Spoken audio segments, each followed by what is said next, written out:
इकडे तू दिसशी नयना.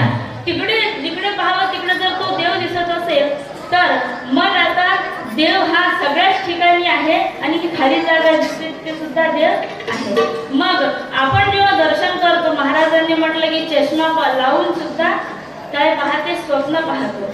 आणि मग चष्मा, मग आपण जेव्हा दर्शन घेतो तर तेव्हा दर्शन घेतो तर कोणी कोणी काय म्हणते की महाराज चष्मा काढा म्हणते, आम्हाला बरोबर दर्शन घेता येत नाही. नेमकं मग याचा हे दर्शन किसका करते हो, हाडका या मांस का? दर्शन किसका करते हो, हाडका या मांस का? ये देह तो मुर्दा है, यह देह तो है मुर्दा, इसमें जीवन है सांस का. इस सांस के अंदर जो छुपा वह प्यार करने योग्य है. उससे नजर मिला सको, उससे नजर मिला सको तो मिलेगा सुख, मिलेगा सौख्य है.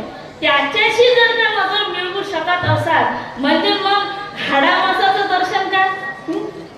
सद्गुरु नव्हे हाडा, गुरु नव्हे हाडा मासाचा. गुरु शुद्ध ज्ञान तत्वाची आहे अनुभवल्याची.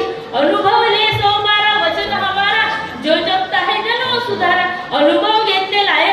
मग नुसतं हाडा मासाच्या देहाचं दर्शन न घेता मग तो अनुभव, तो परमात्मा, तो देव सगळ्या ठिकाणी आहे. म्हणूनच श्री संत एकनाथ महाराजांनी गंगोत्रीवरून आणलेली कावड एका गाढवाला बसली का? कारण तो जो शिव आहे, तो जो तत्व आहे तर ते गाढवामध्ये सुद्धा आहे. हे जेव्हा कळते तर तेव्हा आपल्या जवळील असलेला जो वैष्णव आहे, वैष्णव म्हणजे काय की विष्णू म्हणजे सर्वात मध्ये वसलेला, सर्वांमध्ये वसलेला आहे आणि तो विष्णू सगळीकडे आहे. काना कानामध्ये तो विष्णू आहे. मग हे ज्याचे अनुभव आले मंदिर मूर्ती आणि हे जे याची अनुभव आले त्याचे जन्म मरण दुःख संपणे आत्मसर्व म्हणजे भले देखले म्हणून या. आणि मग तो हे ज्याचे ज्याच्या अनुभवाला येतं मग तो जे जे करील ते कर्म पूजा तुझी ईश्वरा.